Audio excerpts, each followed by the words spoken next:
Hello and welcome to this clarity and detail video. The purpose of this video is to answer a question that we've been receiving quite a bit of, and that question is, how many power standards do I need? It's a great question, and it's not one that's easily answered. Now let's remember that a power standard is also known as an essential learning. We use power standards and essential learnings interchangeably. They mean the same thing, but for the purpose of this video, we're going to focus on the term power standard. Now, if you remember, if you were here with the district at the time, when we first started this process of identifying our power standards, we provided this chart, this target chart, to our teachers. And the purpose of this chart was to help give direction to teachers, a visual understanding of what we're trying to accomplish here. We know that there's a lot of learning objectives out there that we can teach, but we needed to focus in on the most important learning objectives. Not all learning objectives, not all objectives that we have in the classroom are of equal importance. We wanted to identify the most important, our power standards, and place those into the center of our target. And then we wanted to ensure that we spent more time and provided more support towards the mastery of these learning objectives. The goal here is to get 100% of our students to master the center of our target. So how many learning objectives belong in the center of our target? Now that's a question that's actually quite difficult to answer, and there is necessarily no correct number that we can provide for every classroom and at every grade level. The number of power standards that are eventually identified at each grade level in each class is going to be dependent upon the decisions made by the professionals teaching at those grade levels. So that's a really difficult, not a very specific answer, but it's the correct answer. Some things that we need to look at when making that decision, or some questions that we need to ask ourselves, is, does the state assess it? And so when we look at the table of specifications, do we see that the state asks 4, 5, 6, 7 questions about that standard? If they do, it's probably a pretty important learning objective. If the state gives it so much emphasis, we probably should as well. The second question we need to ask ourselves about a learning objective, is it critical knowledge? Do our students really just need to know this information to be successful, contributing members of society? If they do, then it's probably a power standard. Number 3, is it necessary for success in the next class or grade level? And I know that doesn't say next, but that's what we're referring to, is the next class or the grade level that student is going to be in. So if it is something that is essential for success as they move through the grades, then that also is most likely going to be considered a power standard.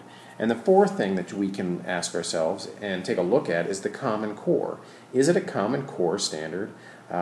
This is a great way of maybe looking at the Common Core and comparing our power standards to the Common Core standards is a great way of justifying the decisions that we've made. If we come across some standards in the Common Core that we do not have identified as power standards, we can take a look at them, ask some of the questions that are up above, number 2, number 3, and if it meets those, maybe we need to think about adding that. If it doesn't, then maybe we as a professional group of educators decide it's not going to be considered a power standard in McCook. But it's another resource for us to use, or another tool for us to make decisions concerning what is going to be considered a power standard. One issue that teachers might actually run into as they are going through the process of identifying their power standards, they may think that they don't have enough power standards, yet at the same time they feel like they've actually identified all the power standards. So when we give teachers a range of 16 to 22, which is a number that we've used as a range since the very start of this process, and we say, we're looking for around 16 to 22 in this subject area, and you've got 8, and you really think that you've covered all of your essential learnings, we might have to look to see if those 8 essential learnings that you've identified contain too much information and actually should be broken up into multiple power standards. In other words, maybe what you really have identified is 16 power standards, and you've combined them and made them concentrated and put them all together and only formed 8.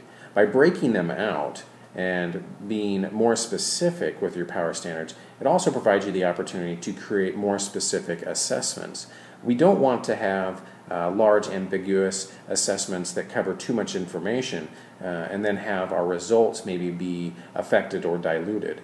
By spreading out some of those or breaking up some of those concentrated essential learnings or power standards that we've identified, we can actually provide ourselves with more specific information concerning student performance when we have more CRT assessments. So you can really get down to the nuts and bolts of what has a student mastered and what have they not mastered yet that I need to continue to help them learn. In wrapping up here, I just want to review really quickly that when asked or thinking about how many power standards do I need, you need to remember there really is not a specific number. We can give you a range of 16 to 22, but in the end, even with that range, you might not fit into it. Your curriculum or what you're teaching may not work within that range.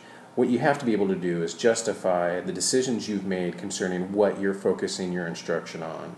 And just be confident that you are covering the curriculum, covering the material, and getting your students to master what they really, really need to know. And that's what this process, or the goal of this process is to make sure our students have mastered the curriculum and the learning objectives that are going to make them the most successful in life.